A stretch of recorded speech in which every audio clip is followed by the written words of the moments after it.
This is your daily briefing, and you are most welcome to it. I did warn you. I did mention recently that during transfer windows we will get these impasses, these sort of little vacuums, and people with low scruples will quite merrily step in and fill them for you because they need to get the clicks every single day. And what I'm trying to do here is create a space, a safe space, a space whereby we can discuss things in a rational manner. Now, how we get on with that is entirely down to you. I can only do my best.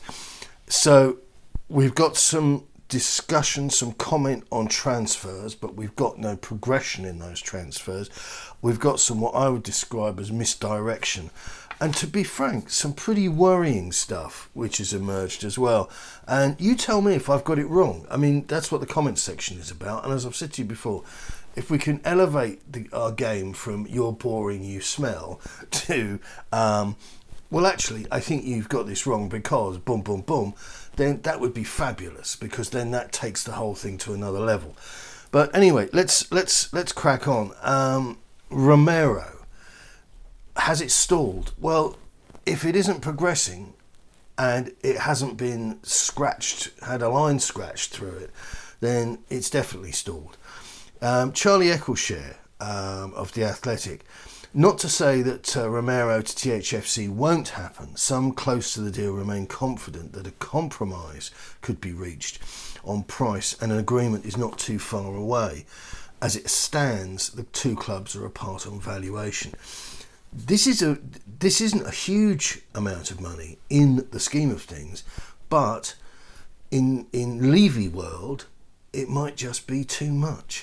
And the worrying thing is that, as we mentioned yesterday, and I made the Glen Ross thing, which I'm pleased several of you got and warmed to, that the alternatives are not all in a row. There's no uniformity there. The alternatives are worse.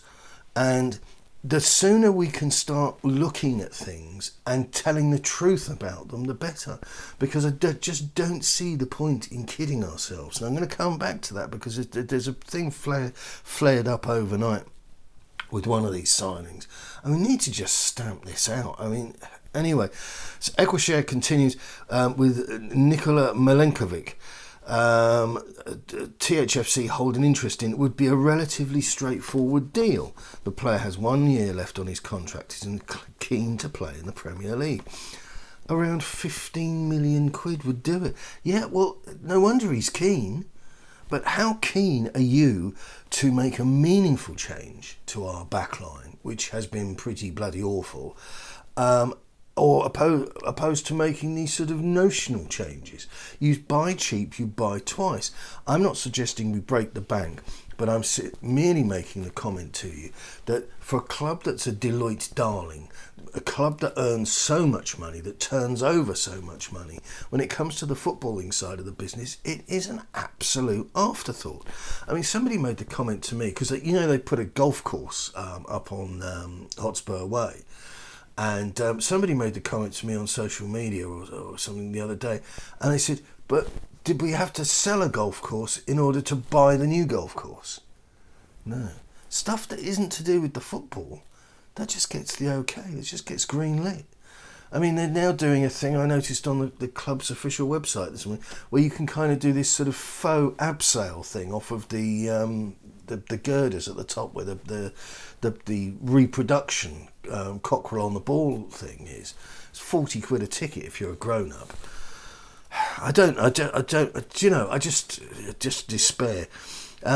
So as the Romero thing stalls or whatever, goes into neutral, TV Dello Sport, who I wouldn't trust with something I didn't hold any value or affection for, they're coming in with that Spurs have had 2 offers rejected. I think certainly 1, perhaps 2, that might explain where things have gone. But now that Barcelona might be showing an interest in Romero. I mean, Barcelona are skint. And I just don't see, I just cannot fathom how this would have any legitimacy to it at all. But then, in the other side of outside of the gates of Levy World, Jules Koundé, who we were supposedly had an interest in, yet it didn't make any sense because he was even dearer than Romero. He's on his way to Chelsea. There was no, and this is the point I was saying to you about the English press and the overseas press. There was nothing coming from the overseas press that gave an iota, a crumb of comfort, any sort of reassurance or indication, any insight that the interest in Koundé had any substance to it, had any actual value, worth to it at all. It was all just a speculative punt. And I would suggest, until I'm proven otherwise, I would suggest this is another one that's come from the club. This is like when we were looking for a manager, and bear in mind, we were told it was going to be 7 to 10 days. Yeah, do you remember that highbrow journalist that told us that? It took 72 days, and then we got, what was it, the 6th, the 7th, the 8th, the 9th choice? A guy that was out of work? Not in demand. That's what people out of work are. I know there are circumstances and occasions where there's things, but generally speaking, in this business, if you're out of work, you're not in demand. And so Koundé has gone from no comment on Tottenham, and perhaps rightly so. What would bring him to Tottenham? I understand that his heart is set on a big time move, and we're talking about Real Madrid or something like that. But he's going to Chelsea. Looks like that can't be stopped. So, what are Tottenham doing? That's what I'm saying to you. I mean, So, this, I have to say, is the section that I'm going to call the sorry, not sorry. And I'm looking forward to seeing Brian Heel. I understand his name is. Not Gill, but Heel. So, Brian and your Big Bang Theory haircut, I want to extend. I'm sure you're watching this, and you saved them all to listen to at night. But I want to welcome you to Spurs. But I really want to kick into touch some of the commentary that's surrounding your arrival. I'm going to read you the hot air from one supposed journalist, and then I'm going to share with you some facts and see if it's just me being awful and terrible, or if people are just ignoring reality to suit their own narrative. You can see why the Seville fans are so sad, says Seville based journal. I can't help if I could speak, wouldn't it? You see, he has a dig at people and can't speak. You can see why the Sevilla fans are so sad, says the Sevilla-based journalist and editor of Football España, Alan Feely. Heel is able to express himself on the pitch and looks like he could be about to explode. He's been compared to Grealish, and I see that in the way they're not built for the current age of systems and processes. They're wild cards. But if he is with the right coach, he could do really well. As with any young player, there are plenty of rough edges Nuno and Spurs will have to smooth out. But for the moment, this is a signing Tottenham fans should feel no shame in getting excited about. Sounds plausible enough. But then we see the actual truth. And, don't come at me with, oh, you're such a dementor, such a hater. This is the truth. This isn't my spin. So this 20-year-old, right? 20-year-old. And if you want some homework, go and have a look on the official website and see how many 20-year-olds we have on our books and see how they're progressing. But I appreciate not all 20-year-olds are the same, but I'd just like to, context, bear that in mind. But the truth is with this lad is that he's been with Seville since he started his professional career in 2018. And when he first arrived in the junior squad, he got 23 games. And he's never scored more than 4 goals in a season. So let's, and he's supposed to be a very forward-lying, attack-minded, winger striker. He plays predominantly on the left. If I have to link to his career heat map again, I'm going to start charging you. That'll be the first thing I start charging people for, just for the annoyance of having to do that. So somebody left a comment the other day. Oh, I could see him playing in the middle. I could see him playing in goal, mate. But then I rolled over on Teddy's nose and woke up. you're dreaming. He comes off the pitch and he's got chalk dust off the left-hand side all over his boots. Okay, we've seen his career heat map. But he started off in 2018-19 for the juniors and he played 23 games for Seville.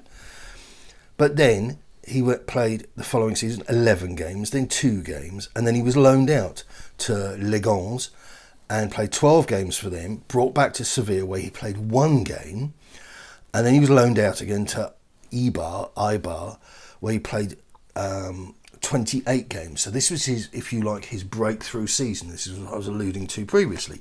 So this is his best career season to date. He's only 20, so there's obviously bags of potential. I get that. I'm not discounting that. But I'm just telling you what he's achieved thus far. So Sevilla have seen that he didn't really do anything until he was loaned to Eibar. But answer me this.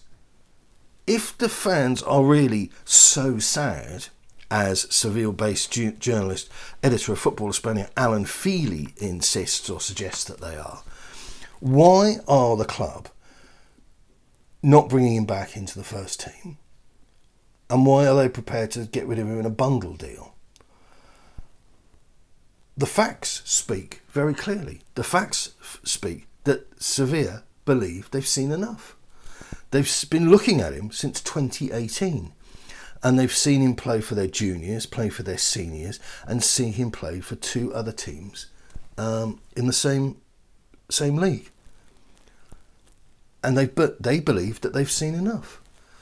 And the point I'm making here is, A, you put a burden on a youngster, which I feel is unhelpful, and B, and this leads us on to something else, which I'm going to be pretty measured on because I don't want to get into a whole like hate-filled sort of spiral.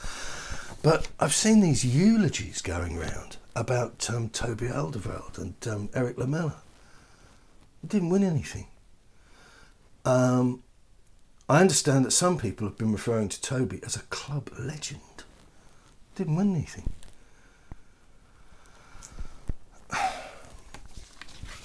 Nice guy. You know, family man. Sure. Lots of things you could say about him. Fantastic hair. Seems like a decent personality. But you can't bestow, you can't say that somebody's a legend when they've achieved absolutely nothing that was tangible. But back to Brian Heel. I think there's a burden of expectation being put upon this guy, and perhaps because we're not buying very many people, that just seems to me to be absolutely disproportionate. I wish him well. I hope he does explode. But certainly Sevilla, they must be idiots then. That's the default proposition we get out of this, because they've been staring at him, as I say, since 2018. And they haven't copped on he's about to explode.